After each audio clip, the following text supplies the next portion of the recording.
وعلى آله الطيبين الطاهرين المعصومين وأصحابه المنتجبين سيما بقية الله في الأرضين وجل الله تعالى فرجه الشريف وجعلنا جميع المؤمنين والمؤمنات والمسلمين والمسلمات من أتباعه وجنوده أما بعد. إخواني وأخواتي الأعزاء, Assalamualaikum warahmatullahi wabarakatuh. Waalaikumsalam warahmatullahi wabarakatuh. Alhamdulillah kita bisa bertemu kembali melanjutkan kajian 40 hadis kita, dan kita melanjutkan pembahasan tentang hadis tentang ghibah ya. Dan ini pertemuan kita yang ketiga. Sedikit refresh bahwa hadis yang dibawa oleh Sayyid Ruhullah Al-Musawi Al-Khumaini tentang ghibah ini adalah hadis dari Rasul Sallallahu Alaihi Wasallam ketika beliau berkata, al-ghibatu asra'u fi dinir rajulil muslim minal aklati fi jawfih. Jadi ghibah itu urusan merusak agama seorang muslim itu lebih cepat daripada penyakit yang menggerogoti daging manusia dari dalam, minal aklati fi jawfih. Kemudian beliau juga berkata, al-julus fil masjid, duduk di masjid, intidhar as-shalah, dalam rangka menanti sholat ya, sholat jamaah, ibadatun, itu ibadah. Jadi sebelum sholat duduknya itu ibadah. Malam yuhdith, asal tidak yuhdith. Qila ya Rasulullah, ditanya kepada Rasul, wa ma yuhdith, apa yang kau maksud dengan yuhdith itu? Qala al-iltiyab, yaitu menggunjing ya. Dan tidak jarang memang orang-orang itu sementara dia duduk di masjid menanti waktunya sholat berjamaah, ketika mereka berkerumun, mereka berbincang, mereka tidak sadar di rumah Allah, di masjid, menanti sebuah ibadah yang luar biasa, tapi kemudian mereka menghabiskan waktunya untuk menggunjing, maka akan hilang pahala dia menanti sholat jamaah itu karena al-iltiyab atau karena ghibah. Nah, ada banyak pembahasan ya di pertemuan pertama, pertemuan kedua, dan kita sampai pada pertemuan yang ketiga ini. Dalam lanjutan keterangan hadis ghibah ini, Al-Imam Al-Khumaini radhiyallahu ta'ala anhu syarif berkata seperti ini: Azizi tasaddaq ma'a ibadillahi alladhina tashmuluhum rahmatullahi wa ni'amih. Kata Imam Khumaini, karena ini kan buku 40 hadis, kata beliau, pembaca yang mulia, bersikaplah dengan sikap yang benar terhadap hamba-hamba Allah, khususnya hamba-hamba Allah yang memang diliputi oleh rahmat Allah dan berbagai macam anugerahnya. Hamba-hamba Allah yang menghiasi diri mereka dengan keislaman, dengan keimanan. Wa ahbibhum fi qalbik, ya, dan cintailah mereka dari dalam hatimu. Artinya memang agama ini menganjurkan kita untuk mencintai sesama, apalagi orang itu adalah orang yang mendapat rahmat Allah, mendapat kelebihan, mendapat keutamaan.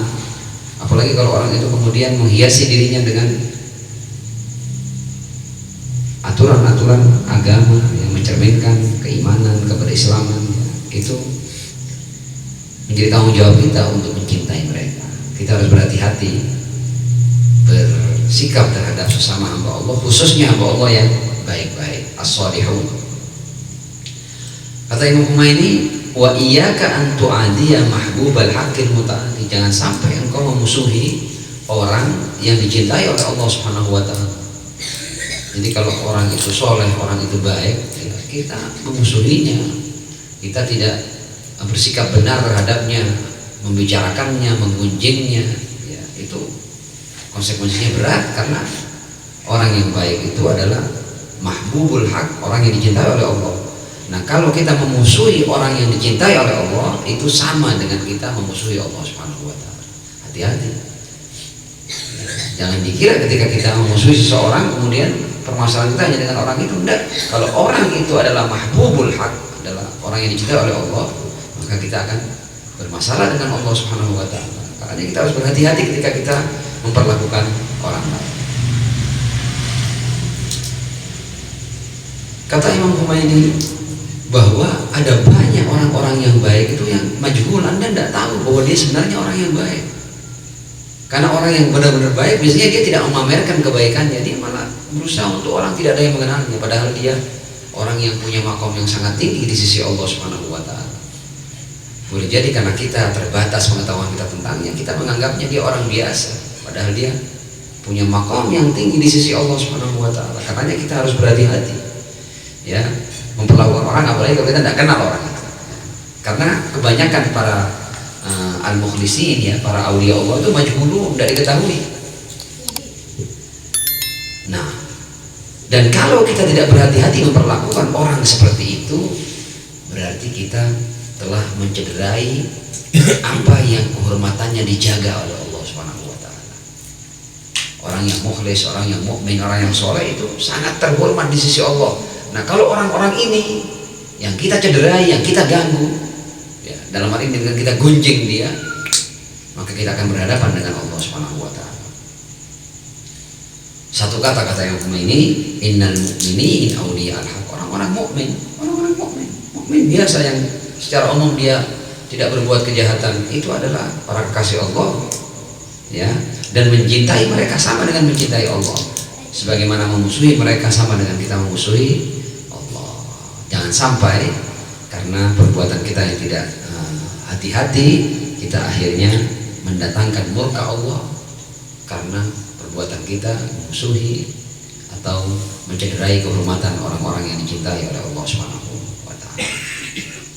Nah, kemudian pada bagian selanjutnya Imam Humaini berbicara tentang bagaimana kita mengobati kebiasaan menggunjing ini, karena menggunjing ini adalah sesuatu yang boleh jadi itu merupakan penyakit kita semua, tanda kutip. Kita tidak sadar, kita kadang-kadang kita menggunjing itu seperti sesuatu yang biasa, bahkan kita tidak menganggapnya dosa, kita menganggapnya itu obrolan biasa.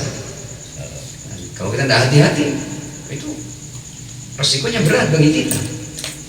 Nah, dan memang menggunjing itu memang mengasyikkan, ya. Kita membicarakan kesalahan orang, kejelekan orang, aib orang, kekurangan orang, memang mengasyikkan. Apalagi orang yang kita bicarakan kejelekannya ini orang yang punya kedudukan. Begitu orang yang punya kehormatan, punya kedudukan ini ada sedikit aib yang bisa kita pahami, kemudian kita seakan-akan kita punya apa namanya itu, punya pekerjaan baru untuk kita kemudian membongkar. Bahkan aib yang sedikit bisa kita besarkan lebih besar daripada aib itu sendiri. Ya, hati-hati. Nah, kata Imam Humaini, kamu harus berpikir dalam rangka kita mengobati penyakit riba ini, bahwa kenikmatan sejenak riba itu konsekuensinya adalah azab yang abadi. Berapa lama sih kamu tertawa menikmati ketika kamu menggunjing, membicarakan kejelekan orang, kekurangan orang? Sebentar, ya. Selama kamu ngobrol itu berapa lama sih kamu kuat untuk ngobrol dengan teman? 1 jam, 2 jam Anda sudah bosan untuk ngobrol. Ya. Kenikmatan sesaat menggunjing, ya, jangan Anda lakukan, karena itu akan mendatangkan kesengsaraan yang abadi, azab yang abadi. Jadi kita diminta untuk melakukan perbandingan antara kenikmatan yang kita dapat dari menggunjing, ya, kesenangan yang kita dapat dari menggunjing, apalagi itu kesenangan palsu, ya, dengan azab yang abadi. Dan bukan tidak mungkin, ya, detik-detik yang sebentar itu atau menit-menit yang sebentar kita menggunjing itu harganya adalah al-khulud fi nari jahannam, keabadian di neraka jahannam dan azab yang pedih, wa na'udzubillahi min dzalik. Imam mengatakan, Anda ini hamba, jangan pernah melawan Tuhan. Rugi, yang rugi Anda. Kita ini bisa saja dengan kepongahan kita, dengan keangkuhan kita, dengan kecerobohan kita melawan Tuhan. Ya, kita melawan Tuhan itu bukan berarti kita menantang Tuhan, enggak. Tapi ketika kita tidak tunduk pada perintahnya, itu kita sama dengan melawan Tuhan. Dan kalau sampai kita melawan Tuhan, Tuhan tidak akan mendapatkan kerugian apa-apa, tapi sepenuhnya kerugian akan kita tanggung, akan kita hadapi. Dikatakan oleh Allah, Allah Subhanahu, dikatakan oleh Imam Khomeini, Allah Subhanahu wa taala mampu ya untuk menjadikan orang ya yang engkau gunjing ya, karena engkau gunjing ya, itu orang itu Allah muliakan, Allah jadikan orang itu terpandang. Dan Allah juga mampu menjadikan kamu yang tujuan menggunjing itu untuk merendahkan orang itu ya, untuk menjatuhkan harkat dan martabat orang itu, Allah justru akan menjatuhkan harkat dan martabatmu. Hati-hati, Allah punya kemampuan yang luar biasa. Ketika Allah melihat pergunjinganmu ini sudah melampaui batas, kamu melampaui batas dalam mereka menjelekkan orang lain, Allah bisa merubah, Allah muliakan dia dan Allah jatuhkan diri. Dan kata Imam Khomeini, pada yaumul hisab di dunia Allah mampu melakukan yang seperti ini, tapi di hari perhitungan lain lagi. Allah bisa saja memenuhi buku amal kita dengan berbagai macam keburukan ya, dan mempermalukan kita karena menggunjing tadi ini, dan akan memenuhi buku amal orang yang kita gunjing itu penuh dengan kebaikan, dan akhirnya dia dimuliakan di sisi Allah Subhanahu wa taala. Adapun dalam praktek, dalam rangka kita mengobati penyakit riba ini ya, dari sisi amaliyah ya, dikatakan bahwa ya kamu tidak punya jalan lain kecuali kamu mulai untuk menahan diri. Jangan kemudian ketika ada majelis, ada orang-orang duduk berkumpul mengobrol, kemudian kamu seperti tidak kuat untuk tidak membicarakan kejelekan orang lain. Tidak ada artinya. Kamu harus mulai mampu untuk menahan diri ya, sudah harus dilakukan itu, karena kalau tidak ya seterusnya kamu akan begitu, dan kamu tidak sadar ya, kamu sedang menumpuk dosa yang luar biasa, beban dosa yang berat di pundakmu. Jadi dari sisi amaliyah, kata Imam Khomeini, kamu harus melakukan kafun nafs an hadhil maksiyah. Meskipun di awal-awal susah, karena boleh jadi itu sudah menjadi kebiasaan kita. Tidak enak kalau kita duduk, tidak ada yang kita gunjing, tidak ada yang kita bicarakan, tidak ada yang kita bongkar aib-aibnya atau keburukan-keburukannya atau kelemahan-kelemahannya, kayaknya tidak enak ya. Memang tidak gampang kalau kita mau merubah habit kita, kebiasaan kita tidak gampang, tapi lakukan itu, katanya Khomeini. Walajmul lisan ya. Ya, ini perlu dikendalikan lisan kita ini ya. Binatang itu ya seperti kuda, onta, kalau tidak ada kendalinya ya dia akan liar. Sama lisan juga begitu, kalau kamu tidak pegang kendali lisan, ini akan liar ini. Dan lisan ini akan menceburkan dirimu ke dalam api neraka. Lisan, lajmul lisan perlu. Wal muraqabah al kamilah lin nafs, kita perlu melakukan penjagaan ketat terhadap diri kita sendiri agar tidak keluar dari diri kita hal-hal yang buruk ya. Dan kemudian kita berkomitmen ya, untuk tidak melakukan dosa ini, maksudnya al-ghibah.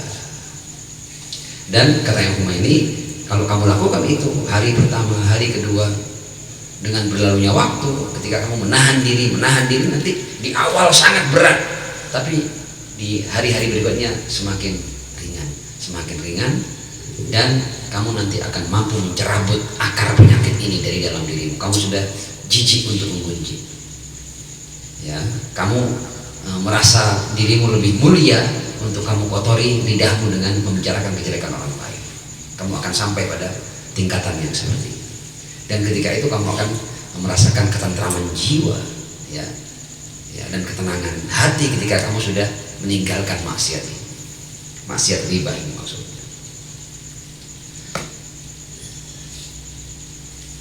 Kemudian pasal berikutnya Imam Khomeini berbicara tentang, memang ya kita tahu ya dalam agama itu ada beberapa jenis riba yang diperbolehkan, ada. Tapi Imam Khomeini bahkan tidak mau menyebutnya. Tapi ada orang-orang tertentu yang boleh tidak gunjing, ada. Secara fikih ya ada itu, ya, boleh kita gunjing. Tapi kata Imam Khomeini, bahkan dalam hal orang-orang yang boleh kita gunjing, sebaiknya kamu tidak mengunjing mereka. Artinya boleh itu bukan harus kamu lakukan, ya. Artinya kalau kamu lakukan itu tidak dosa, tapi juga tidak mendatangkan pahala. sebaiknya tidak kamu lakukan. Jadi pasal berikutnya adalah al-aula tarkul ghibah fil mawaridil jaizah, meninggalkan ghibah pada hal-hal yang boleh untuk kita memuji. Tapi Imam Humaini agar supaya kita terhindar dari menggunjing ini, bahkan dia pun tidak ingin menyebut apa saja yang boleh kita gunjing atau siapa saja yang boleh kita gunjing, meskipun dalam contoh-contoh ini ketahuan. Nah, kenapa Imam Humaini membuat pasal seperti ini? Itu agar kita selalu berhati-hati, jangan sampai nanti hal-hal yang bahkan tidak boleh kita gunjing atau orang-orang yang tidak boleh kita gunjing kita masukkan ke dalam golongan orang-orang yang boleh kita gunjing, sehingga akhirnya sama saja kita. Ya, kalau ini tidak apa-apa kita gunjing, ini sudah keterlaluan orang itu akhirnya yang buat hukum kita sendiri. Nah, kata Imam Humaini, manusia tidak boleh lengah dari tipu daya setan. Ya, bahkan dia harus berhati-hati secara maksimal ya, untuk tidak terperangkap oleh tipu daya setan. Jangan sampai nanti setan justru memberikan kita jalan bahwa ini termasuk yang boleh kita gunjing, padahal tidak boleh ya. Tapi kita akhirnya mengatakan kalau ini boleh, bahkan kita memberikan hukum secara keliru dan kemudian kita melakukan kekeliruan itu. Akhirnya berlipat-lipat dosa yang kita lakukan. Intinya untuk urusan aib-aib manusia kita disuruh berhati-hati. Kata Imam Humaini, setan itu bisa menipu dengan bungkus syariat. Hati-hati. Kadang-kadang kalau ini memang harus kita gunjing, ini orang ini sudah luar biasa, ini harus kita gunjing, harus kita bicarakan. Berbahaya ini. Seakan-akan kita tidak melakukan sesuatu yang baik, padahal tidak, itu tipu daya setan. Hati-hati, karena permasalahannya sangat tipis untuk kita membedakan antara mana yang boleh dan mana yang tidak boleh. Contoh-contoh di antaranya itu, inna ghibatal mutajahir bil fisq jaizah. Jadi kita menggunjing orang yang terang-terangan melakukan kefasikan. Ya, ada orang yang dia baik tapi kita temukan secara tidak sadar, kita ternyata dia berbuat ini. Tapi tidak ada orang yang tahu. Orang tahunya ini orang baik, tapi kemudian kita pernah menemukan ternyata orang ini berbuat ini. Ya, ini bukan mutajahir bil fisq. Tapi ada orang yang terang-terangan dia mutajahir bil fisq, dia tidak masalah dia minum khamar depan orang, kemudian pergi mohon maaf berzina dan lain sebagainya, berjudi dan lain sebagainya, melakukan berbagai macam. Dia sama sekali tidak menutupi dirinya. Al mutajahir bil fisq. Al mutajahir bil fisq ini kita bicarakan, kita gunjing tidak apa-apa, karena dia tidak menyembunyikan kefasikan itu. Ini termasuk orang yang boleh kita gunjing. Al mutajahir bil fisq. Dan bahkan kadang-kadang memang obat bagi orang yang terang-terangan berbuat kefasikan itu obatnya untuk dia selamat itu ketika kita ajak orang untuk membicarakan keburukannya supaya dia malu.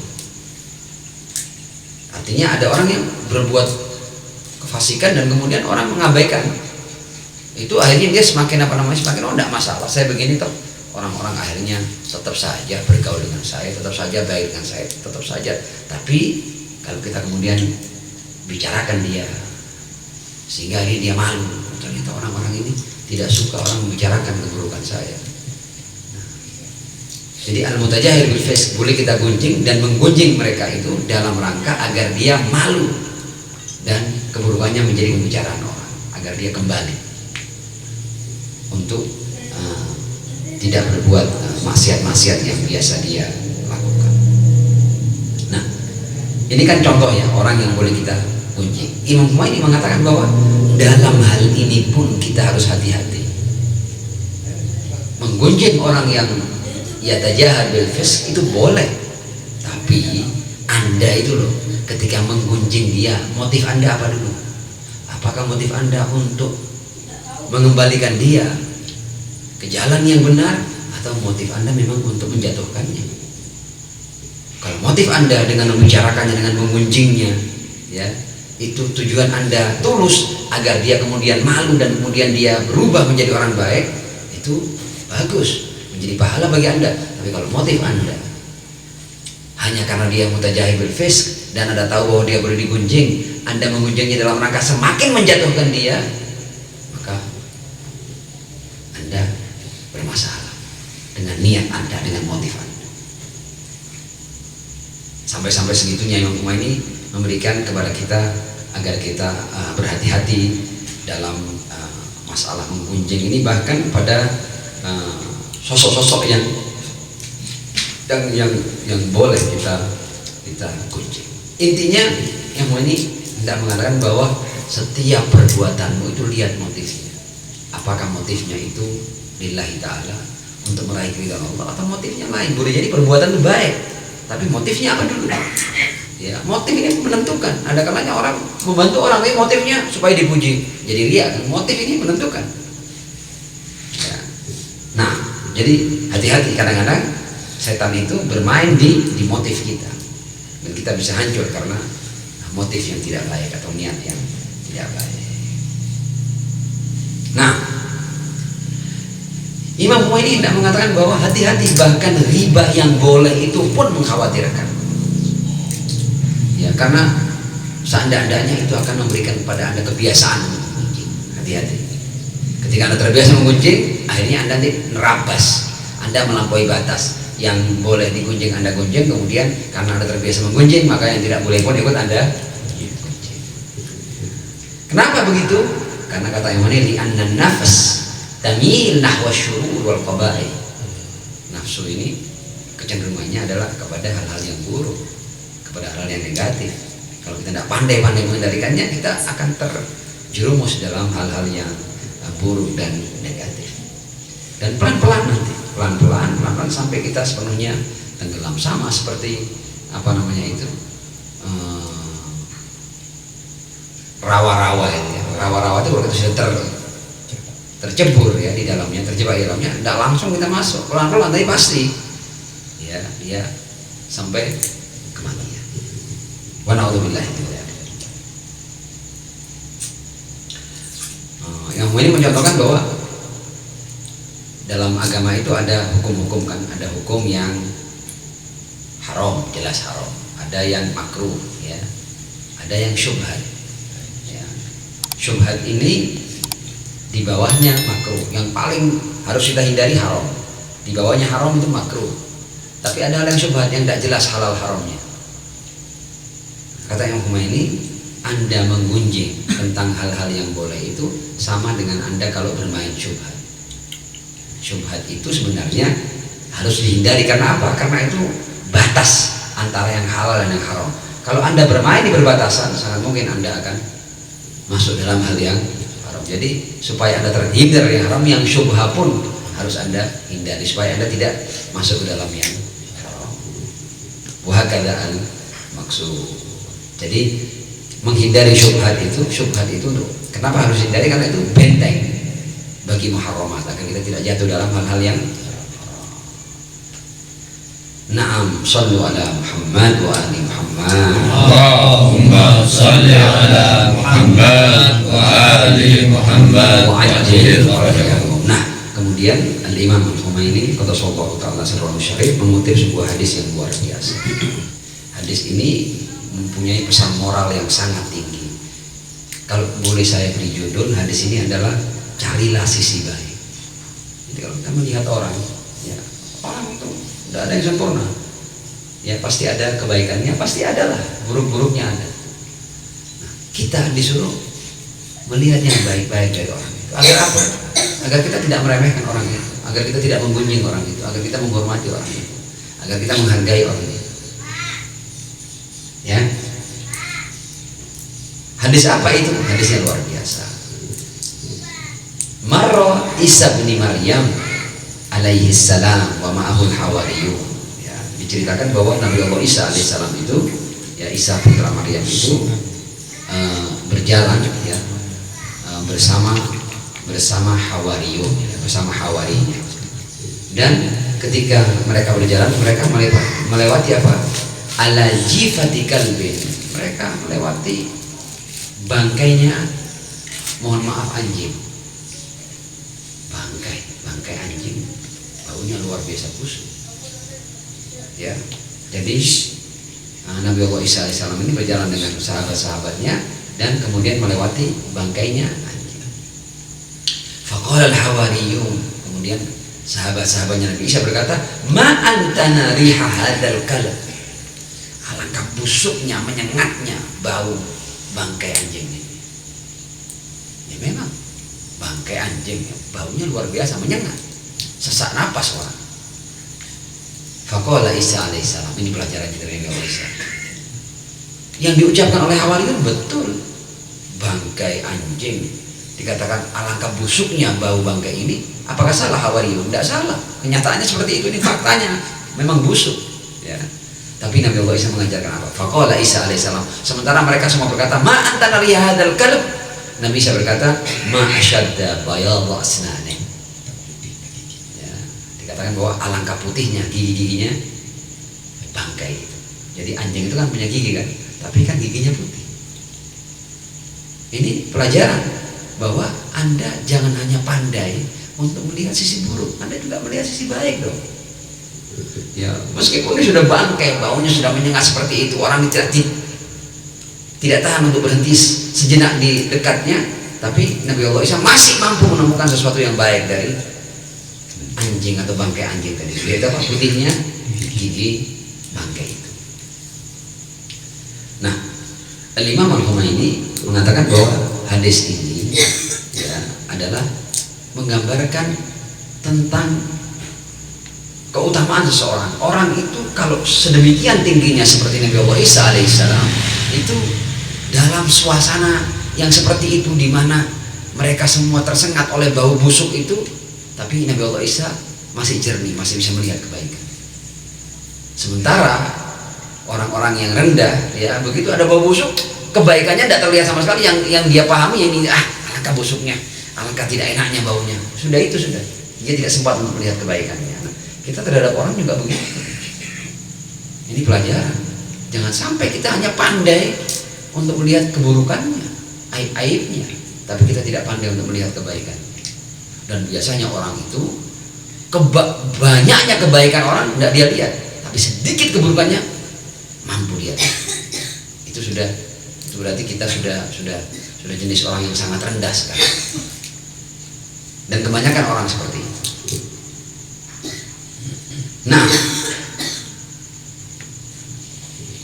intinya hadis ini tidak mengatakan bahwa kita itu masih punya kesempatan untuk mencari-cari.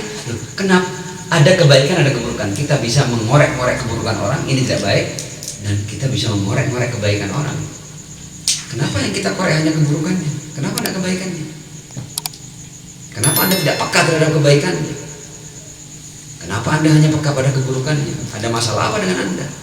Penyakit apa yang sedang menghinggapi hati Anda? Kan begitu kan?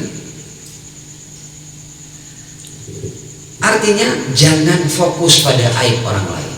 Kalau ada aib kita langsung zoomingnya sudah unlimited sudah. Ya, sampai menembus batas ya zoomingnya. Kemudian juga kata yang ini, Anda jangan jadi lalat. Anda itu kalau fokus pada hal yang busuk, Anda lalat. Lalat itu kalau Anda hamparkan bunga di sini wangian, aromanya wangi, parfum ya, tidak ada lalat datang. Tapi coba Anda ambil kotoran, secuil kotoran, Anda taruh di tengah-tengah ketika Anda duduk, lalat akan datang berkerumun. Ya, lalat itu paling suka dengan hal yang busuk. Nah, kalau kita juga suka pada aib-aib orang, kita tidak ada bedanya dengan lalat. Binatang yang dicipta memang untuk masih mending lalat. Lalat itu ketika dia mendekati hal yang busuk, dia menyelamatkan kita dari berbagai macam bakteri yang bisa tersebar dari sesuatu yang busuk itu. Tapi kalau kita tidak, kita akan melipat gandakan hal yang busuk itu ketika kita mengunjingnya. Nah, ini pun sebenarnya juga riwayat ya. Jangan menjadi seperti lalat. La takun mithlal ba'ud alladhi yufattish 'anil awsakh wal qadurat ya, fala turakkizu ala unubin nas. Ya, jangan kalian fokus pada aib-aib orang lain.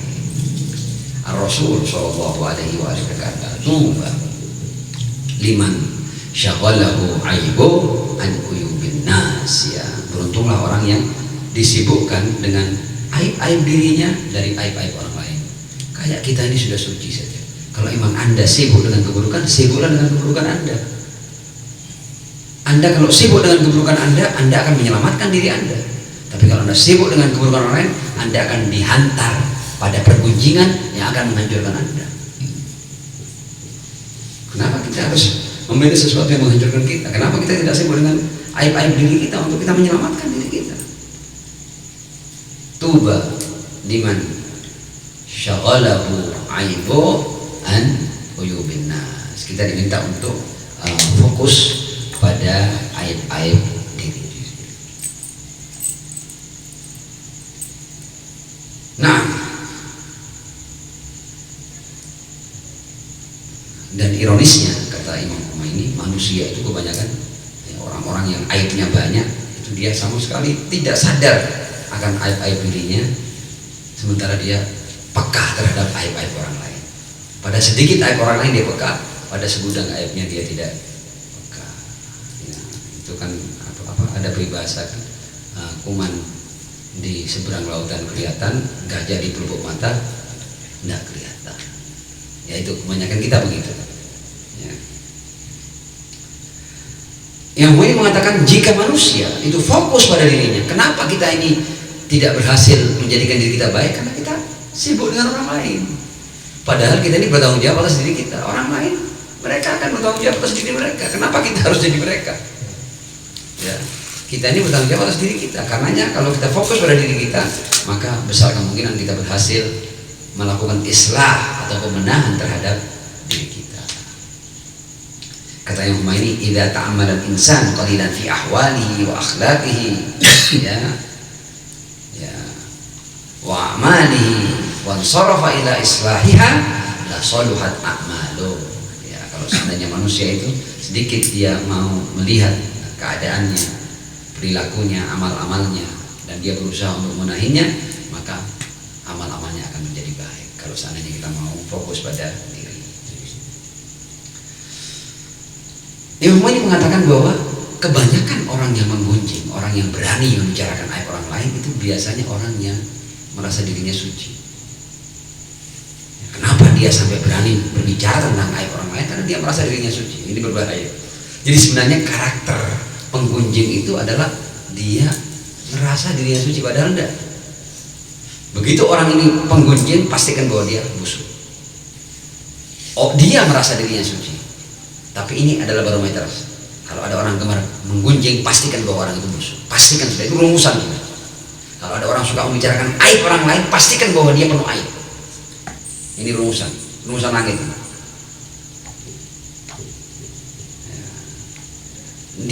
Dia merasa bahwa dirinya bersih dari aib. Tapi pada hakikatnya dia adalah penuh dengan aib. Apa yang menjadi tandanya? Dia suka berbicara tentang aib orang lain, berarti dia penuh aib. Tapi merasa bahwa dirinya suci. Nah, dan ini penyakit yang luar biasa.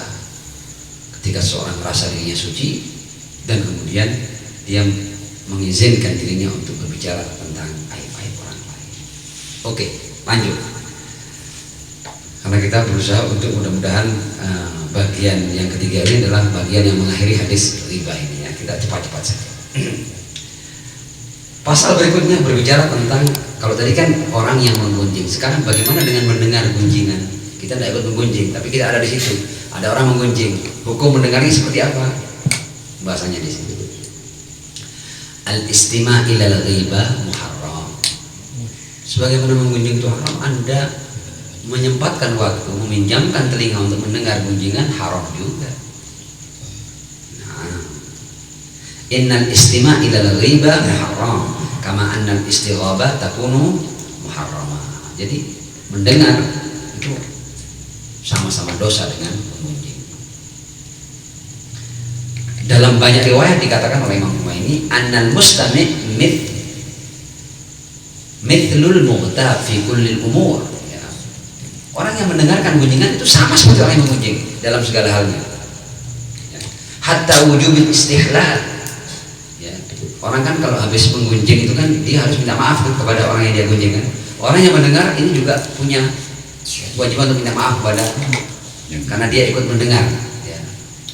Kalau tidak sengaja, tapi kalau dia sengaja mendengar, dia memang ikhlas mendengar. Ya.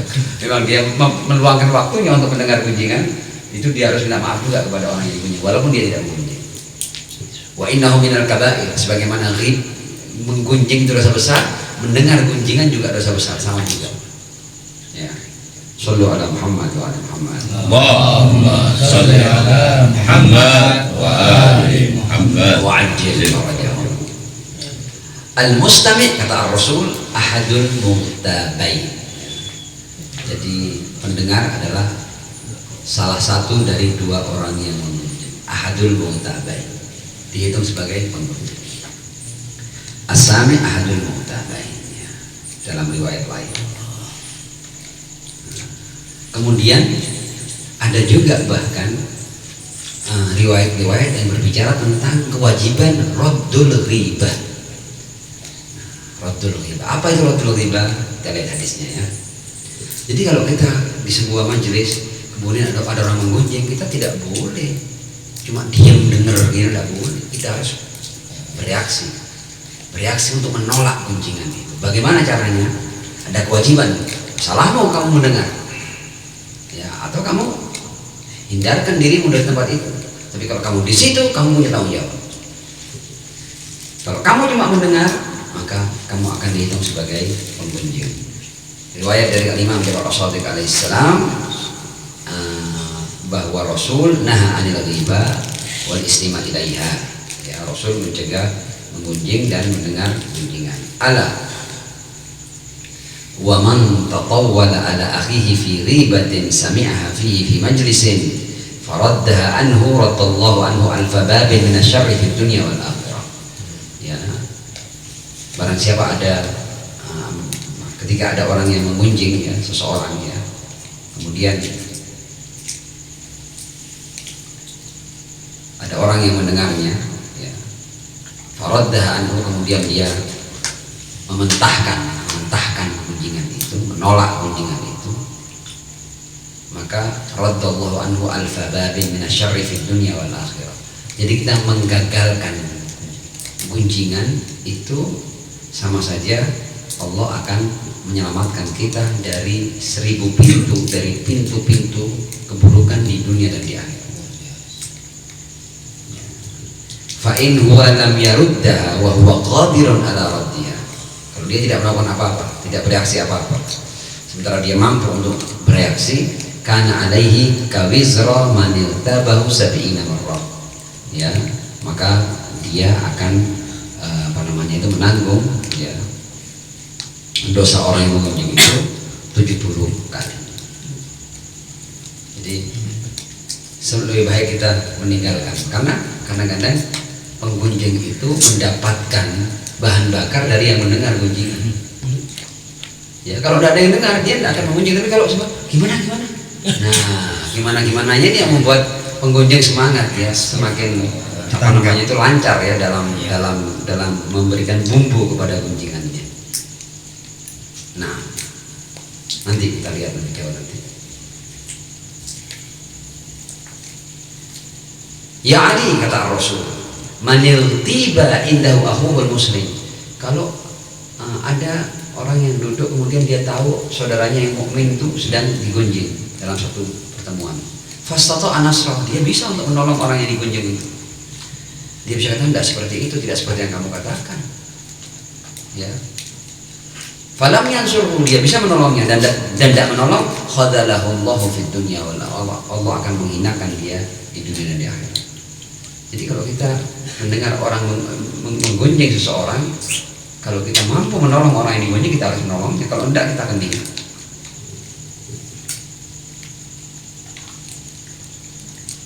Nah, apa itu raddul ghibah?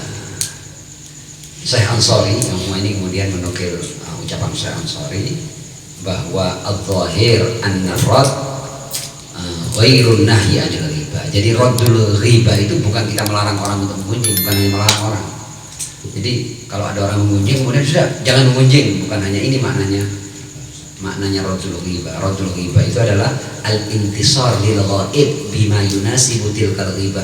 Kita harus memberikan pembelaan kepada orang yang digunjing untuk kita menyelamatkan harkat dan martabatnya. Tidak seperti yang kamu ucapkan. Tidak seperti itu. Kita bisa memberikan berbagai macam kemungkinan. Mungkin tidak seperti yang kamu kira. Ya, mungkin tidak seperti yang kamu sangka. Jadi maksudnya itu begini. Ya, kita harus membela orang yang digunjing. Itu maksudnya radul ghibah. Syekh Ansori mengatakan kalau yang digunjing itu adalah aib duniawi, ya, intasara lahu bi anna al-aib laisa illa ma aballahu bihi minal ma'asi. Jadi maknanya aib duniawi itu sebenarnya orangnya itu katakanlah miskin, yang digunjing kefakirannya, kepapaannya. Yang digunjing itu rumahnya kecil, rumahnya tidak layak untuk ditinggali, ya. Kalau yang digunjing itu terkait dengan itu hal-hal duniawi, ya, kita membelanya seperti ini.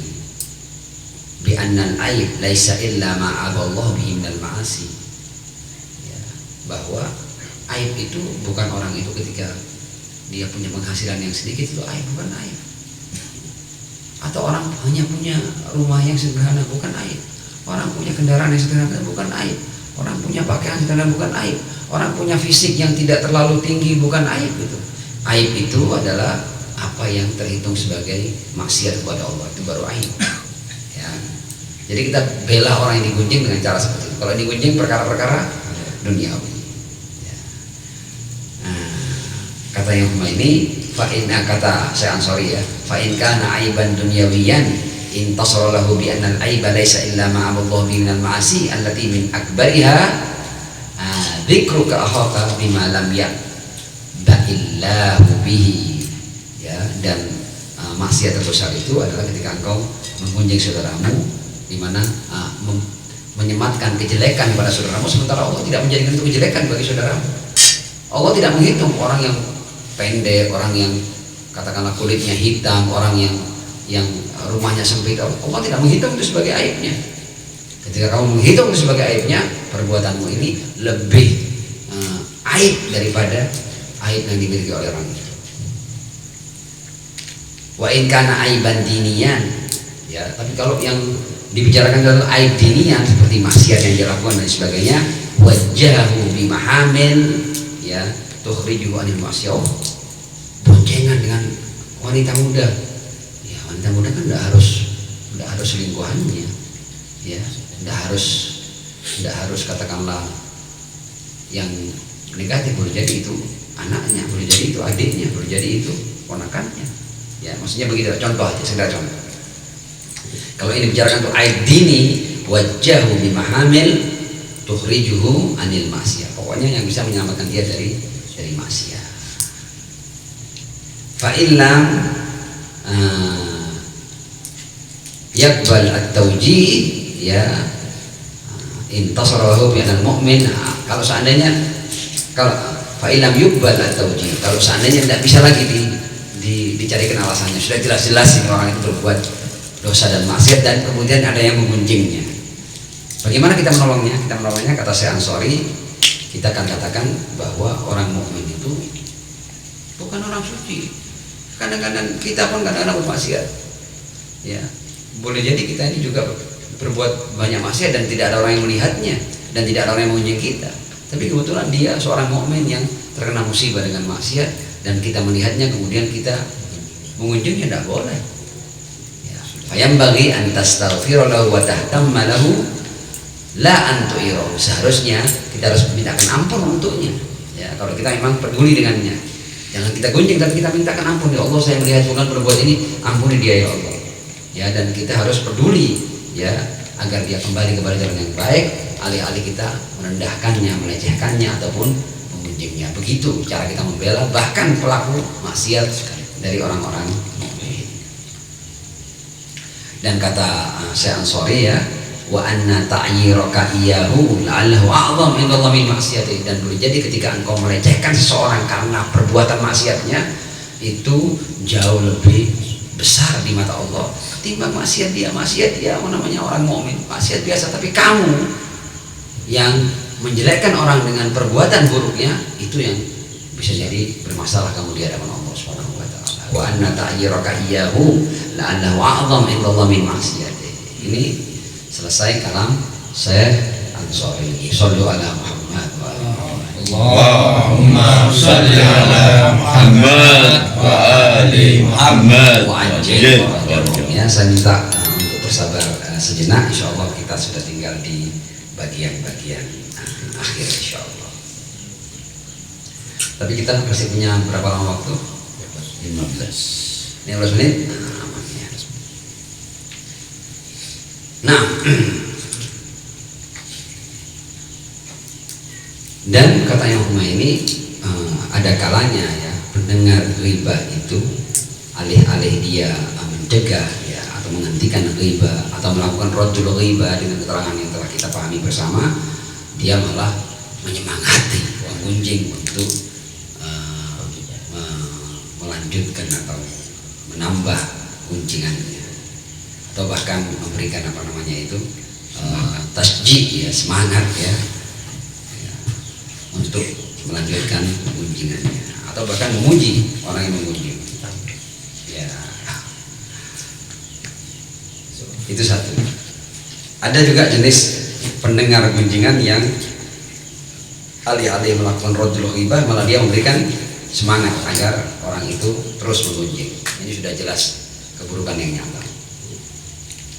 Kemudian juga yang berbahaya adalah ada orang-orang yang sok suci ya, dia itu senang, dia menikmati gunjingan, tapi untuk menunjukkan bahwa sebenarnya dia ini tidak seperti itu, dia mendengarnya sambil beristighfar, astagfirullah, tapi terus dia ingin mendengar terus la ilaha subhanallah.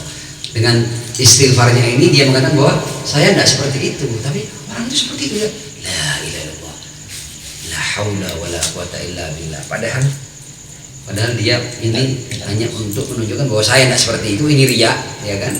Ya.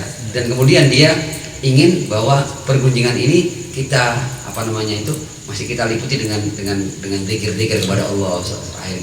Dianggap bahwa dosa itu bisa dihiasi dengan zikir kepada Allah. Ini sudah sama dengan dia melecehkan Allah Subhanahu wa taala. Bagaimana sesuatu yang Allah larang kemudian dia menghiasinya dengan sebutan-sebutan nama Allah, dengan hamdalah, dengan tasbih ya, dengan tahlil, la haula wala quwata illa billah, la ilaha illallah subhanallah, atau alhamdulillah ya. Kita tidak seperti itu ya, padahal tujuannya untuk menyombongkan dirinya dan seakan-akan bahwa ghibah ini tidak apa-apa dilanjutkan karena kita sementara kita menggunjing kita juga berzikir.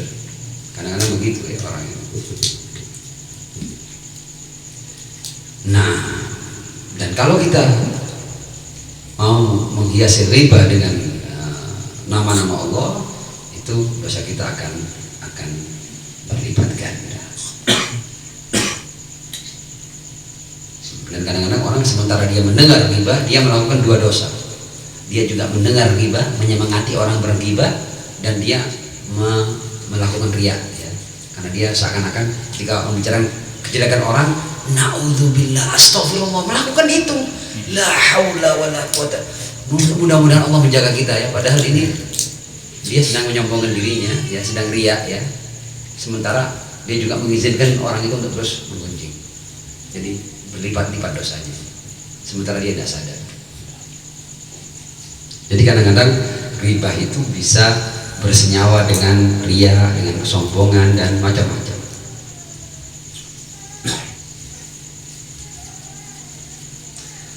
Makanya berbicara tentang orang yang katakanlah yang gila kekuasaan ya, gila kedudukan, gila jabatan ya, kemudian ada yang menggunjing orang ini, orang yang gila jabatan, gila kedudukan, kemudian kita mengatakan alhamdulillahilladzi lam yabtalina bi hubbir riyasa wa hubbid dunya. Kita bersyukur ya, kita tidak diuji, kita tidak gila jabatan, kita tidak gila dunia ya. Ini omongannya untuk apa? Untuk memamerkan dirinya ya. Ria, sementara pada saat yang sama dia mendengarkan junjungan.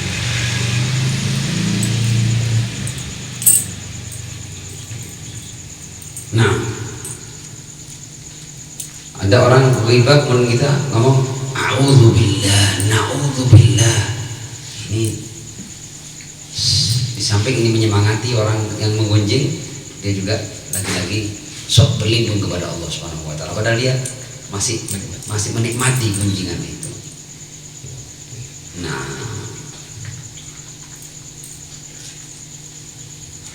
Nah,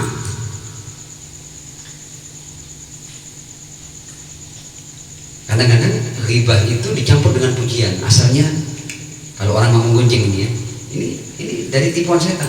Jadi supaya tidak dilihat bahwa dia sedang bicarakan orang, pertama kali dia puji dulu. Orang yang hendak dia gonjang dia puji dulu. Dia katakan ma ahsan ahwal, orang ini baik, dia luar biasa, kebaikannya banyak ya, dia tidak pernah meninggalkan ibadah. Tapi sayang ya, dia itu begini ya. Dipuji dulu ya, supaya tidak tertuduh bahwa saya ini menggunjing. Dia puji dulu, dia sebutkan kebaikannya, tapi dari semua kebaikan itu sayang. Nah, padahal dia mau menyampaikan sayangnya ini tok ya. Jadi dia sebenarnya ingin menjatuhkan, tapi dibungkus dengan pujian agar dia terselamatkan dari predikat sebagai penggunjing. Nah, wahakadha Imam Khomeini berikan contoh-contoh agar kita berhati-hati. Nah, kadang-kadang tadi itu jeritan subhanallah ketika ada orang ghibah. Subhanallah, dia lakukan itu terus gimana? Nah, ini subhanallah ketika kita memberikan semangat orang untuk mengunjing, nah, subhanallah kita bisa menjadi azab bagi kita. Wa na'udzubillah min dzalik. Atau begini, ada orang menggunjing, kemudian tidak ada yang dengar. Boleh jadi orang yang digunjing ini adalah musuh dia, orang dia tidak suka dengan orang itu. Tapi ketika orang ini bercerita tentang keburukannya, tidak banyak orang dengar. Orang-orang yang duduk ini tidak semuanya mendengar. Kemudian dia apa gimana tadi? Subhanallah, dia lakukan itu supaya apa? Supaya orang lain ikut mendengarnya. Nah, ini juga bagian daripada menggunjing. Dia tidak ikut cerita, tapi begitu yang diceritakan orang yang dia musuhi, orang yang tidak suka, dan kebetulan tidak ada orang yang dengar, dia kemudian entah dengan teriakan apa, entah dengan cerita apa, kemudian dia menarik perhatian orang. Akhirnya yang asalnya gunjingan hanya didengar 1-2 orang, akhirnya didengar sampai puluhan orang. Itu juga bagian daripada perbuatan dosa yang besar terkait dengan ghibah ini.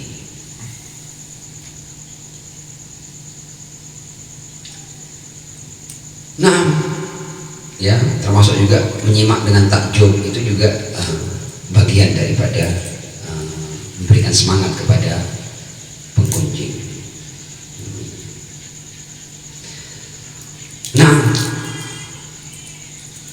kalau terakhirnya, kalau seseorang itu sementara dia menggunjing, dia juga memuji, ini dia telah telah mengumpulkan banyak dosa, ya.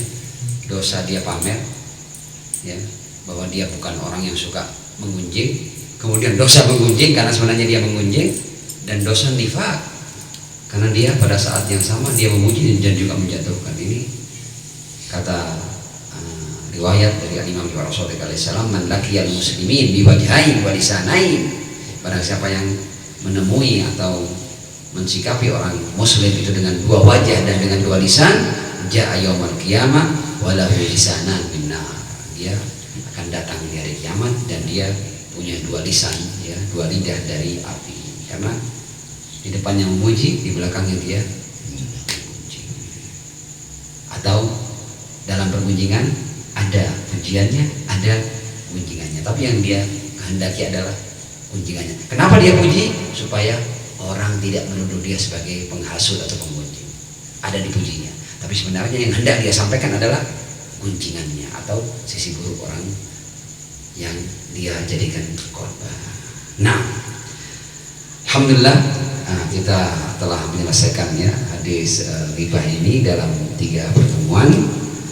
Kita berdoa sesuai akhir daripada buku yang ditulis oleh Imam Khomeini terkait hadis ghibah ini. A'udzubillahi min syarri lisani wa nafsil ammara, walhamdulillahi awalan wa akhiran, thumma assalamu alaikum warahmatullahi wabarakatuh. Waalaikumsalam.